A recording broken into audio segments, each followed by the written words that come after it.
Então vieram 2 mulheres prostitutas ao rei e se puseram perante ele. E disse-lhe uma das mulheres: Ah, Senhor meu, eu e esta mulher moramos numa casa, e tive um filho morando com ela naquela casa. E sucedeu que, ao 3º dia depois do meu parto, também essa mulher teve um filho. Estávamos juntas, estranho nenhum estava conosco na casa, senão nós ambas naquela casa. E de noite morreu o filho desta mulher, porquanto se deitara sobre ele.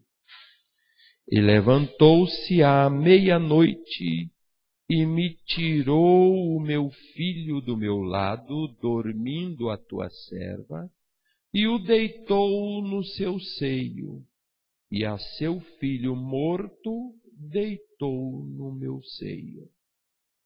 E levantando-me eu pela manhã para dar de mamar a meu filho, eis que estava morto. Mas, atentando pela manhã para ele, eis que não era o filho que eu havia tido. Então disse a outra mulher: Não, mas o vivo é meu filho, e teu filho o morto. Porém esta disse: Não, por certo, o morto é teu filho, o meu filho o vivo. Assim falaram perante o rei. Então disse o rei: Esta diz: Este que vive é meu filho, e teu filho o morto.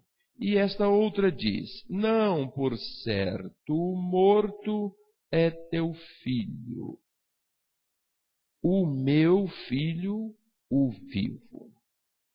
Disse mais o rei: Trazei-me uma espada. E trouxeram uma espada diante do rei. E disse o rei: Dividi em 2 partes o menino vivo, e dai metade a uma e metade a outra. Mas a mulher, cujo filho era o vivo, falou ao rei, porque as suas entranhas se lhe enterneceram por seu filho, e disse: Ah, Senhor meu, dai-lhe o menino vivo, e por modo nenhum o mateis. Porém a outra dizia: Nem teu, nem meu seja, dividi-o antes. Então respondeu o rei e disse: Dai a esta o menino vivo, e de maneira nenhuma o mateis, porque esta é sua mãe. E todo Israel ouviu a sentença que dera o rei, e temeu ao rei, porque viram que havia nele a sabedoria de Deus para fazer justiça.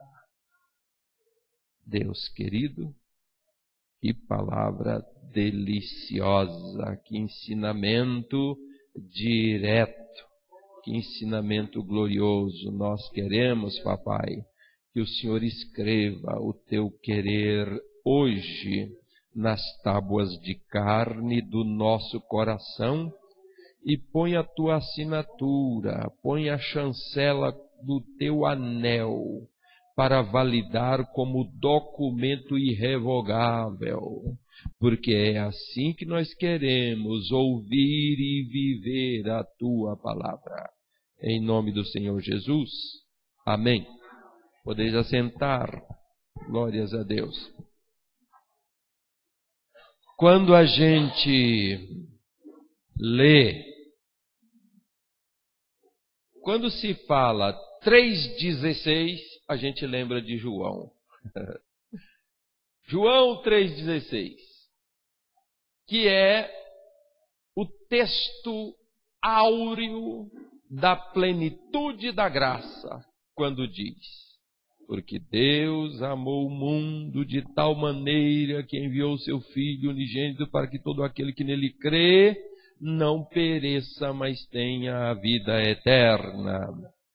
Este é o texto da plenitude da graça de Deus. E então nós temos aqui esse 3,16, que é o oposto de João 3,16. É 1 Reis 3,16 e a seguir, que é o texto da não graça. E eu quero discorrer um pouquinho com vocês a respeito de graça. Mas eu não quero falar de graça de Deus, conforme João 3,16. Eu quero falar de graça do homem. Porque Deus é o modelo nosso. Quando Deus faz uma coisa, não é apenas para usufruto nosso daquilo que Deus fez. Ora, se Deus tem um projeto magnífico chamado Graça de Deus, em cujo qual há tudo aquilo que você já conhece que é pertinente à graça, ora, além de usufruir da graça de Deus, é também Deus o modelo para que nós façamos segundo aquilo que Ele fez. Ora, se somos nós imagem e semelhança de Deus, isso quer dizer que nós temos o dispositivo para manifestar na terra os atributos de Deus. Nós estamos potencialmente, pelo fato de sermos dele, imagem e semelhança, prontos para a manifestação dos atributos de Deus. O que impede nós de manifestarmos Deus conforme o pretendido por Ele, quando nos fez parecido consigo, é o pecado. O pecado é que nos envenena. O pecado traz a ruindade, nos faz mesquinhos, sovinas, ciumentos, invejosos, vaidosos, arrogantes, soberbos, pretensiosos, impertinentes, desaforados, egoístas. É o pecado que faz isso conosco. Mas Deus não nos fez parecido com o diabo. E esses atributos do diabo, que em nós, seres humanos, se manifestam, é por conta do pecado. Mas nós fomos feitos parecidos com Deus. E por sermos feitos à imagem e semelhança de Deus, nós temos a potencialidade para, em Deus, manifestarmos os atributos de Deus. Por isso que a obra do Senhor Jesus Cristo é uma obra que nos leva, que nos restaura à posição que estava na mente de Deus quando Ele nos concebeu parecido consigo. A obra de Jesus, e só a obra de Jesus, pode nos resgatar, pode nos restaurar à posição pretendida por Deus. E então, se Deus fez enquanto Deus, eu, ser humano, preciso repetir o feito enquanto ser humano. E se tem a graça de Deus, nós precisamos nos esforçar para manifestar a graça do homem.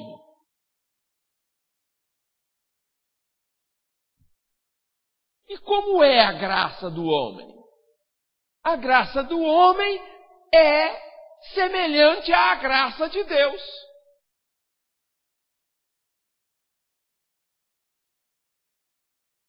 Deus manifestou a sua graça ao mundo. E o homem tem seu mundo. O teu lar é o teu mundo. Qual é o ambiente aonde você é o Senhor absoluto e que nem o Estado entra se não for com um mandado em caso excepcional? Ninguém entra, ninguém viola, ninguém ultrapassa os limites estabelecidos por você. Portanto, no teu lar, você é o Deus daquele lar. Não o Senhor Deus, não confunda. Também não quero ficar explicando essas miudezas, porque você tem que entender que eu estou discursando na dimensão humana. Então, dentro do teu lar, você é o Deus, você é o Senhor. Ali você reina, ali você tem as tuas leis, ali você governa. E a semelhança do mundo de Deus, o teu mundo também tem as mesmas questões ainda com dimensões pertinentes àquele meio, como que por amostragem, mas tem as mesmas questões. No mundo tem pecado, no teu mundo tem pecado. No mundo tem fraquezas, no teu mundo tem fraqueza. No mundo tem ameaças, no teu também tem. No mundo tem discórdias, tem guerras, tem atritos, tem conflitos. Tem falta de compreensão, tem egoísmo. Também no teu tem. E como é que Deus tratou os males do mundo? Com graça. Deus amou o mundo de tal maneira que enviou o seu Filho Jesus Cristo para que todo aquele que nele creia não pereça, mas tenha a vida eterna. Deus tratou as mazelas do mundo com um projeto glorioso da graça de Deus. Trate os males do teu lar com graça. E não com juízo. O Senhor Jesus disse: eu não vim para julgar o mundo.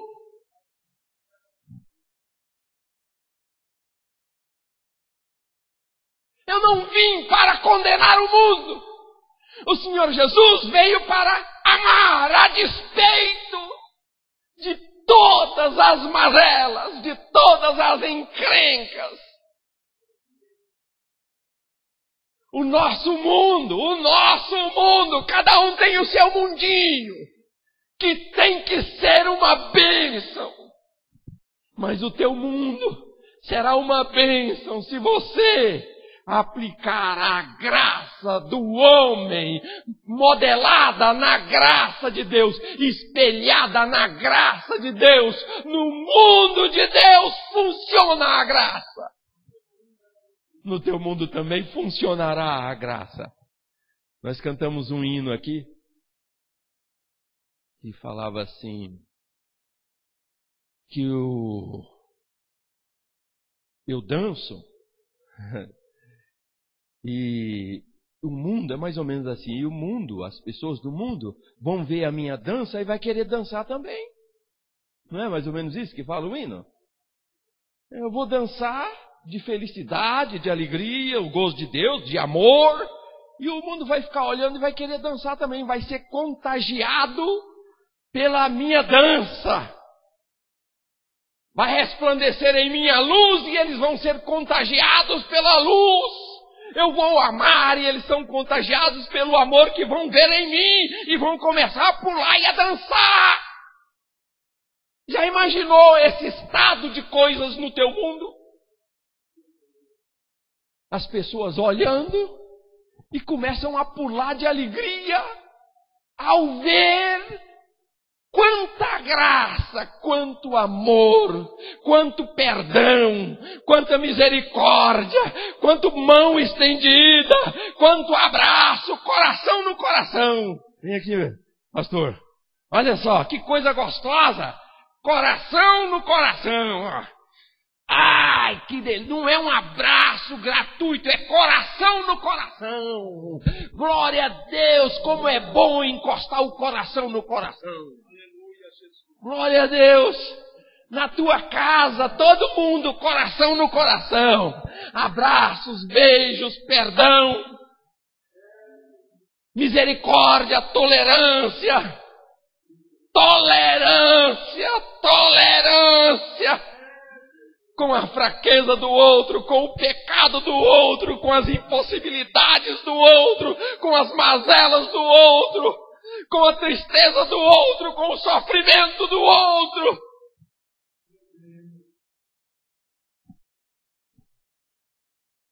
A atitude dessa mulher aqui é uma barbaridade, né? A ação dessa mulher do texto lido. As duas foram perante o rei. E o filho é meu. Não, o filho é meu. O filho é meu. Não, o filho é meu. O rei falou assim, vamos resolver isso. Traz a espada, vamos partir. Dá metade para uma, metade para outra e acaba a briga. E a uma falou assim, parte mesmo. E dá minha metade aí que eu já quero levar meu pedaço. E a outra falou assim, não, eu prefiro sofrer o prejuízo. Deixa ele vivo com ela. Eu fico no prejuízo, mas não quero ver o meu filho morto. Quem ama prefere sofrer o dano do que causar o dano. Isso é graça de Deus no teu lar. Prefere sofrer o dano do que causar qualquer tipo de dano.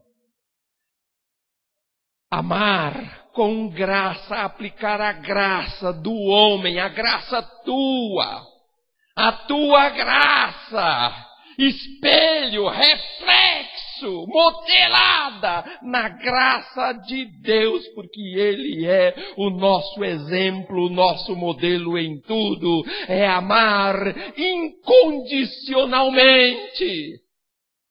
Não amo porque é bonito, não amo porque é bonzinho, não amo porque é obediente, não amo porque me ama, eu amo porque eu amo. Graça não justifica o amor, apenas ama.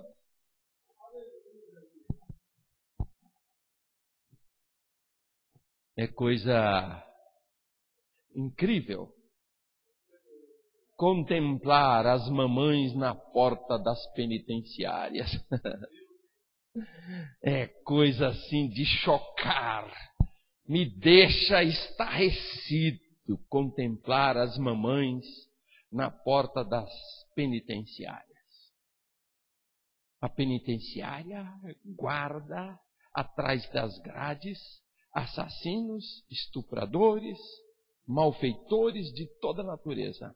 E as mamães estão lá chorando e defendendo a sua cria, defendendo até a última energia dela. Ela vai, ela briga e fala, não, meu filho é bonzinho. A polícia fala assim, você que não viu o que ele fez. Não, mas meu filho não, de jeito nenhum. Ela defende o filho. É uma coisa incrível. Sabe o que é isso? É amor incondicional. É fácil amar o bonzinho, o cheiroso, o obediente. É fácil amar. E amor não é conivência. Não misture as coisas. Amar não é ser conivente com o mal. Amar é amar. Quem ama perdoa. Quem ama entende. Quem ama estende a mão. Quem ama nunca perde a esperança de encostar o coração no coração. Num abraço gostoso, afetivo, delicioso, que transcende a racionalidade, a razão, as explicações do Senhor Juiz. Sabe, se todos os lares perdoasse os erros, há quem perdoa, mas sem graça, perdão dentro de um lar, quando o perdão é sem graça, o sujeito perdoa, mas vive com o dedo no gatilho esperando dar uma escorregadinha para ele jogar na cara. E eu já te perdoei uma vez, da próxima vez eu não te perdoo. Sabe o que é isso? Perdão sem graça. O perdão da graça é igual ao perdão de Deus. Deus não esquece de nada. Você acha que Deus esquece de alguma coisa? E se Deus esquecesse, ele não seria Deus. Mas para a gente entender o significado, a linguagem, ele fala em linguagem humana, para a gente entender. Ele fala assim, ó, dos teus pecados não me lembrarei mais.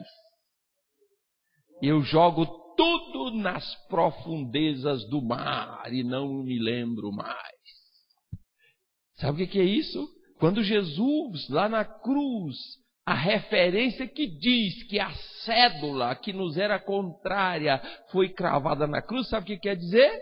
Significa que cada pecado, cada erro, cada vez que você errou o alvo, cada vez que você foi desviado do propósito primeiro, quando Deus te planejou para manifestar os seus atributos no mundo, cada vez que você erra esse alvo, tem um boletim de ocorrência contra você, que a Bíblia chama de cédula que nos era contrária. É o boletim de ocorrência que te denuncia cada pecado. E diz a palavra de Deus que o Senhor Jesus cravou lá na cruz o boletim de ocorrência. Não existe mais. Ficha tua está limpinha. Quando você aceita Jesus, a ficha fica zerada, limpinha. E Ele não vai te lançar em rosto. Isso é graça. Isso é graça de Deus. O perdão do homem para o outro homem, dentro do teu mundo, debaixo da tua graça, tem que ter o mesmo aspecto do perdão de Deus. Não se lembra mais.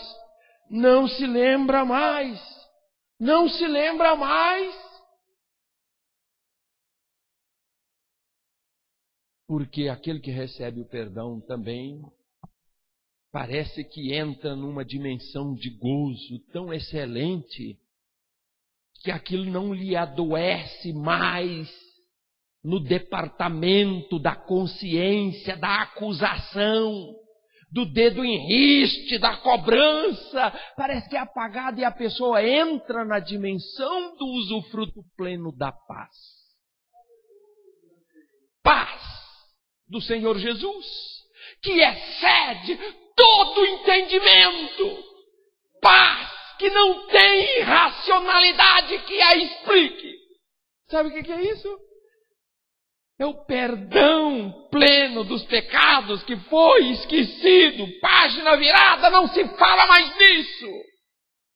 Eu acho incrível que tem certos segmentos da fé aí, onde a pessoa vai no encontro a primeira vez e pede perdão de tudo que fez, do pai, do avô, da avó, de não sei quem. Aí depois arrisca, escreve o nome no papelzinho, leva na fogueira, queima, e depois vai no outro encontro e repete tudo de novo.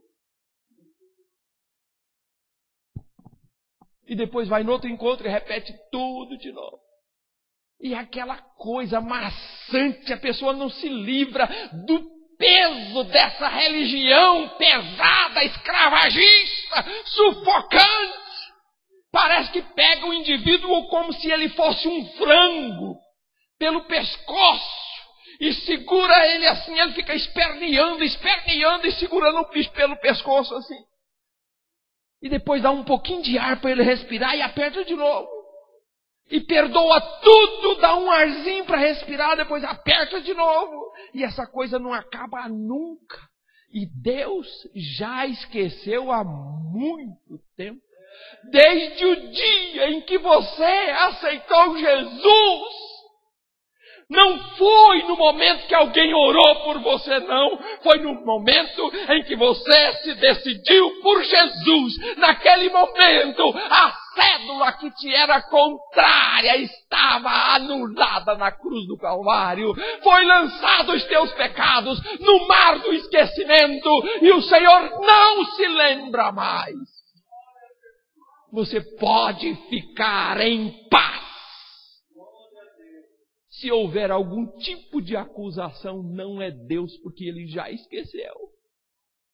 Dentro da tua casa, no teu mundo, no teu lar, aonde você é o Deus, aonde você reina, aonde você é o Senhor, aonde você faz as leis, naquele lugar que você governa, aquele lugar que você sustenta, aquele lugar que você administra, o seio do teu lar precisa de graça nessa medida.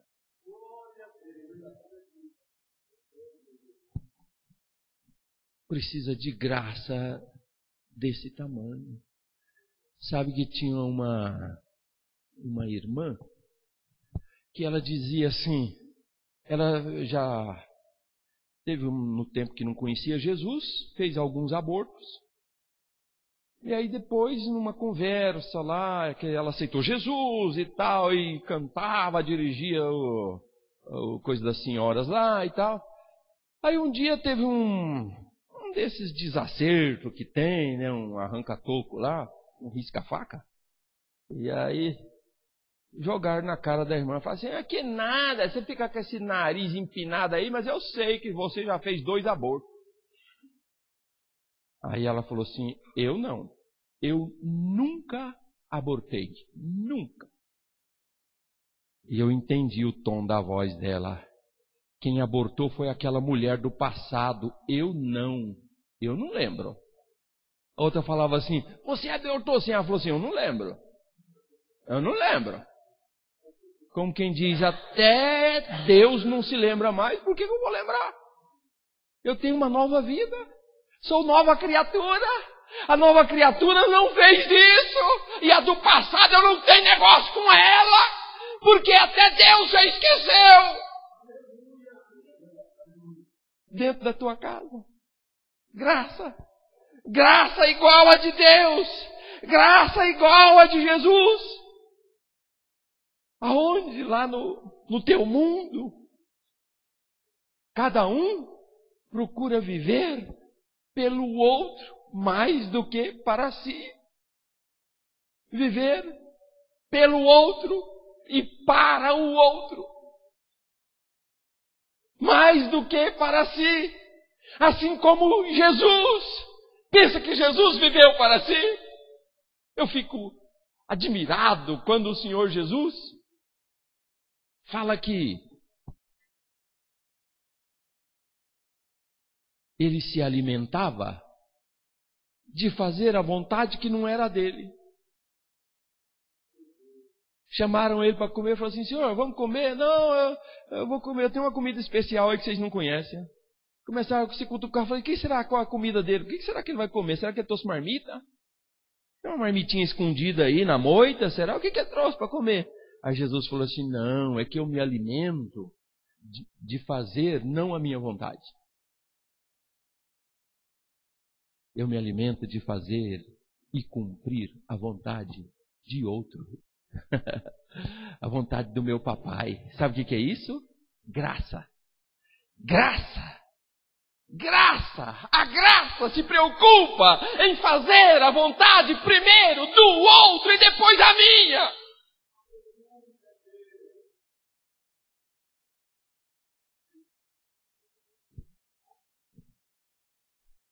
Vou eu para o sacrifício. Ela não. Vou eu para o sacrifício. Enquanto eu conseguir segurar as pontas, vou eu para o sacrifício. Não deixo o meu filho ir para o sacrifício, vou eu. E o filho fala a mesma coisa para o papai. A respeito do papai, a respeito da mamãe. Sacrifico eu, mas meu pai não. Esses dias eu estive ministrando lá no Paraná, em Curitiba. E aí então, nas reuniões, nas madrugadas, lá na rodinha, com a fogueira, era um acampamento. Aí começou as prosas, e aí eu vi um testemunho maravilhoso. Um irmãozinho falou assim: olha, na verdade, eu penso tudo o contrário disso, do assunto que estava vigente lá na rodinha da fogueira. Eu penso o contrário.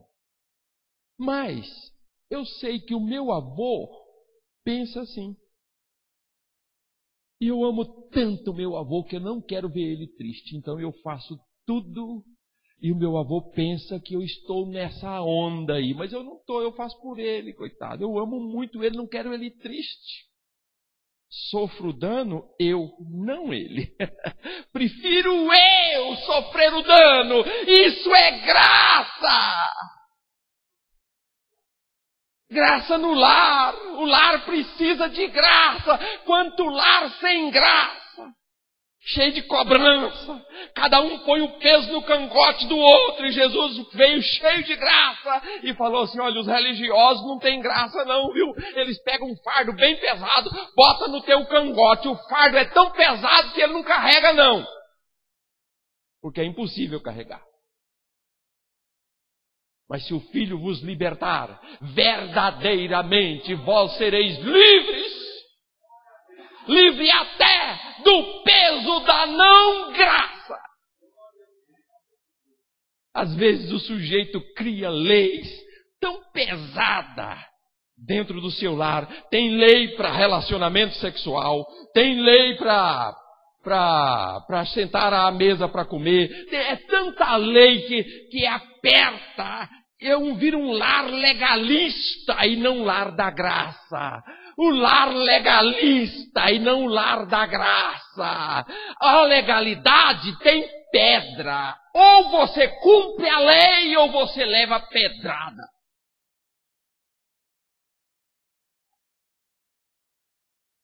Ou cumpre a lei, ou vai para a praça e ser exposto à vergonha e levar pedrada até morrer.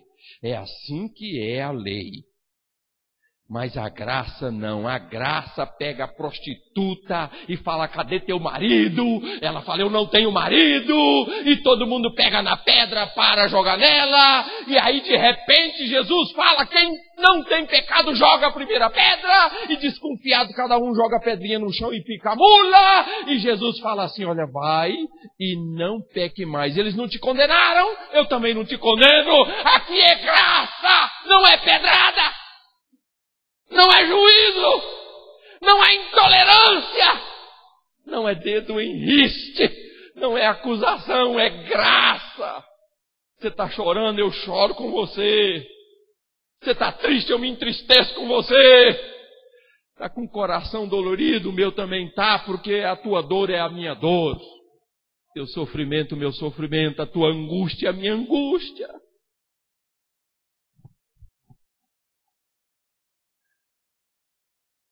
É preciso graça, graça. Sinta-se o Senhor da tua casa. E começa. O Senhor Jesus falou assim: olha,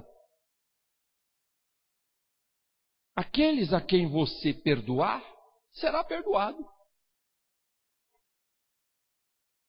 Aplica isso dentro da tua casa. Quando alguém pecar contra você, você como Senhor daquele lar, vai pela estratégia da graça. Sabe que Deus usa umas cordas diferentes para prender as pessoas. Está lá em Amós, não é? É em Amós que fala das cordas de Deus? Acho que é Amós. Então é Oséias, não é Amós. Então eu estou misturando. Então é Oséias. Fala das cordas que Deus usa para prender as pessoas. E cá no Novo Testamento fala do constrangimento de Deus, que é as mesmas cordas. Constranger é empurrar. Vem aqui, você hoje é meu cobaia. Olha aqui, ó. Eu falo assim: vamos lá em casa? Não, não vou não. Vamos sim. Vamos, você vai ter que ir. Obrigado. Constranger é não deixar o sujeito, não dar outra alternativa. Ele tem que ir. Eu empurro ele. Eu empurro ele com o meu argumento, com o meu discurso. Eu não dou alternativa para ele, ele tem que ir. E diz que Deus usa aquelas cordas lá, de Oséias. Deus amarra as pessoas com as cordas de amor, diz lá em Oséias. É com corda de amor, não é com a corda de pedra, não é com corda da prisão, do aprisionamento, da proibição, da saia justa, da solitária, da grade, da chave, da corda no pé, da corrente, da algema, não. O argumento de Deus, as cordas de Deus que nos enlaça, são as cordas de amor. Ele nos ama tanto, mas derrama tanto amor que nos constrange e a gente não tem outra saída senão retribuir com amor, em obediência, em harmonia, em carinho, em afeto. Pensa isso na tua casa, pensa isso na tua casa. É tanto amor, é tanta tolerância, é tanta graça que nenhum ousa quebrar a harmonia. Entende? O amor de Deus nos constrange. É tanto amor, é tanta graça, é tanta misericórdia.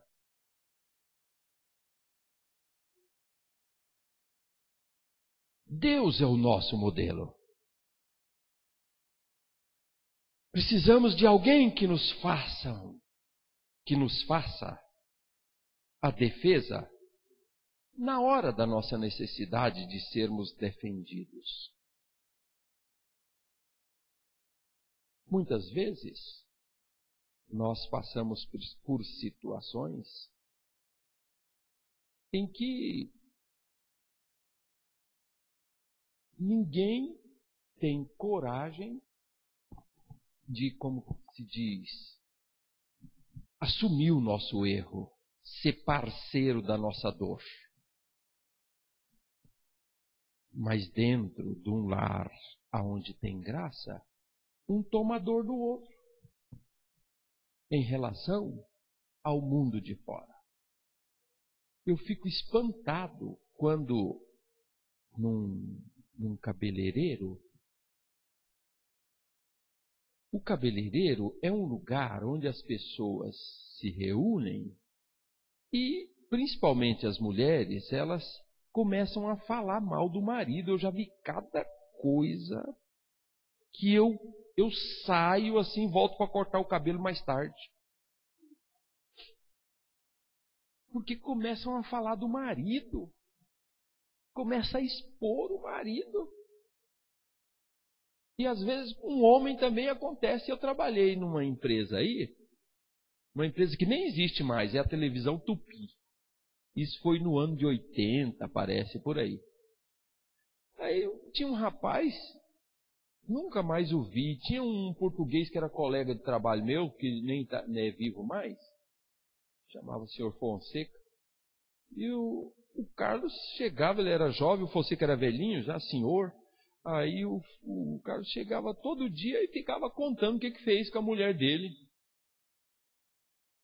E contava que me fazia tão mal, eu tinha acho que uns 21, 22 anos, ele fazia tão mal. Como é que esse sujeito já imaginou se a mulher dele fosse uma mosquinha que fosse acompanhando ele e chegava ali na roda de amigos no trabalho e escutar o que esse sujeito está falando da sua própria esposa que ficou lá em casa?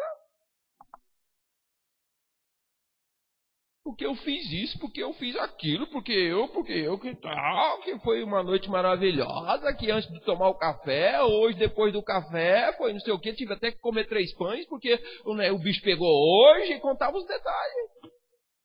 Pô, fala sério, precisa haver uma blindagem deste lar, ninguém se mete, ninguém ultrapassa, até o Estado garante esse direito da proteção do teu lar.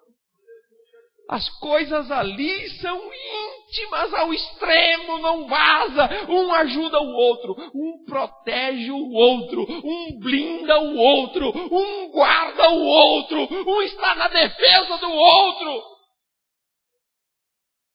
Sabe o que é isso? Graça no lar, graça no lar. Eu acho incrível que tem gente que se gloria na vida pregressa que teve antes de Jesus. Tem gente que até enfeita os seus pecados. Ele fala assim, se ele já foi um assassino e um dia deu um tiro num lá e não morreu, ele já conta aquilo lá como morto no testemunho.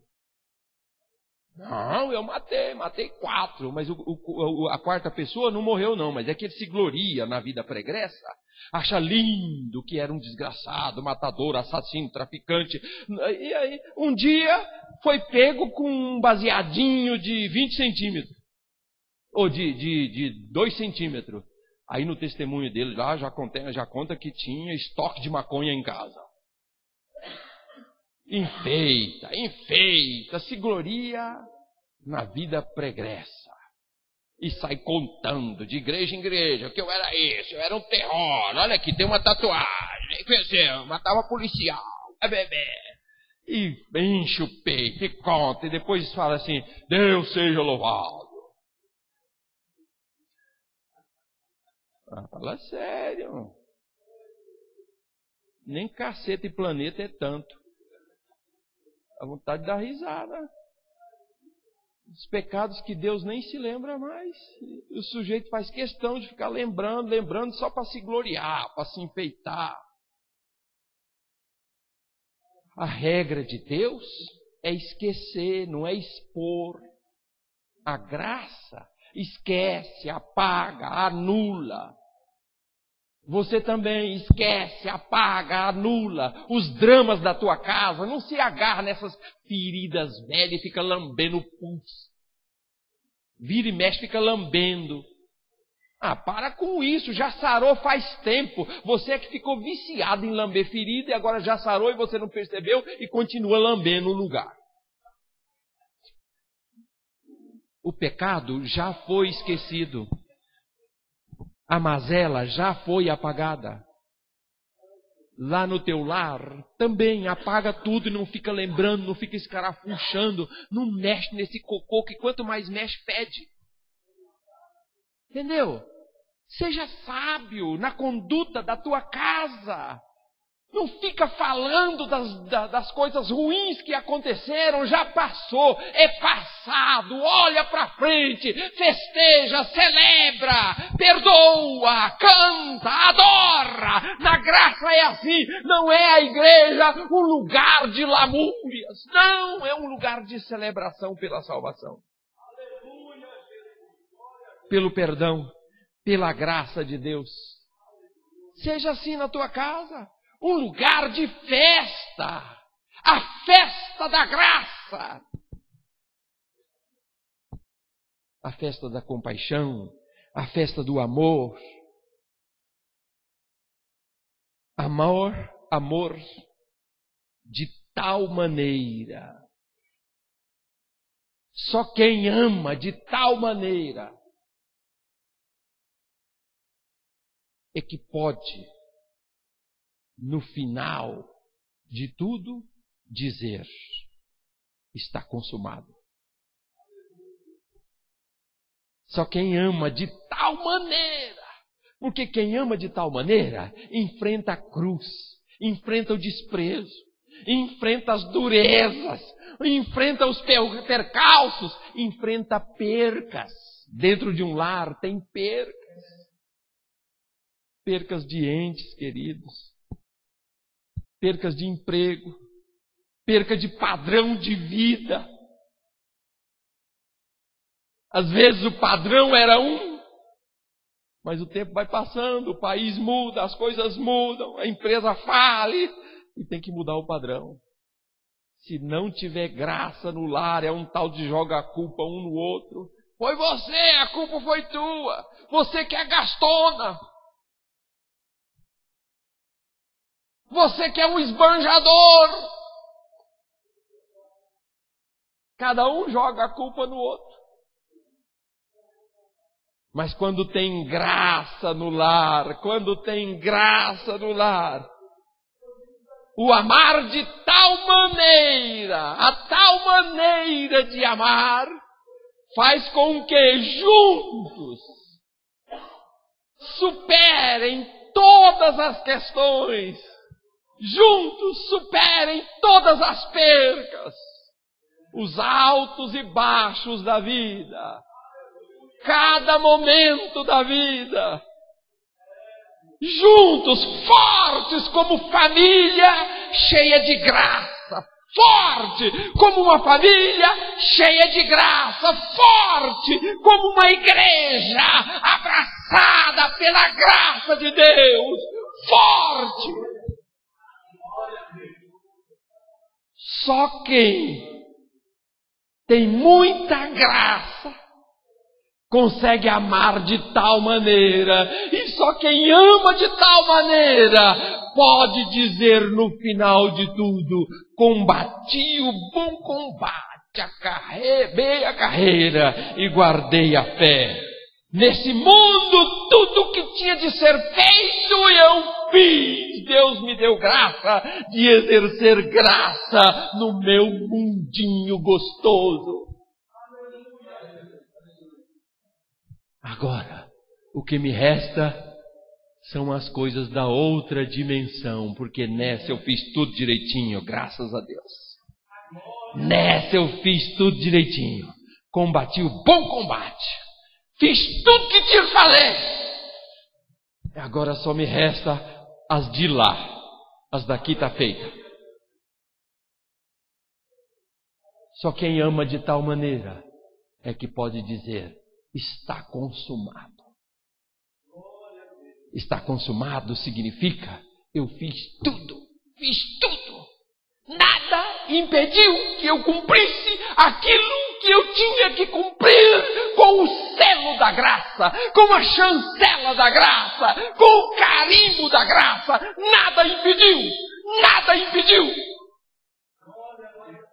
Nasci no meio dos cabritos. Não impediu. Me perdi no meio da multidão com 9 anos, com 12, sei lá. Não impediu. Fui desprezado. Não impediu. Fui cuspido. Não impediu. Fui traído. Não impediu. Fui incompreendido. Não impediu. Fui tentado. Não impediu. Apanhei. Não impediu. Fui crucificado, não impediu. Morri, não impediu. Nada pode impedir o dito: está consumado. Sabe por quê? Porque amei de tal maneira. É pura graça. É pura graça. Só quem ama de tal maneira, só quem está na graça, com quem dissemina no seu mundo a graça tua, espelho da graça dele, pode dizer ao final: está consumado. Casei meu filho, casei minha filha, já me veio os netinhos, está consumado. Glória a Deus. Caminhei eu e a minha namorada, escrevemos uma história, um dia alto, outro dia baixo, um dia a gente riu, outro dia a gente chorou, mas a gente foi porque a graça nos deu graça. E sob graça, nós escrevemos a nossa história e agora está consumado. Está consumado. Está consumado. Deus te abençoe em nome de Jesus.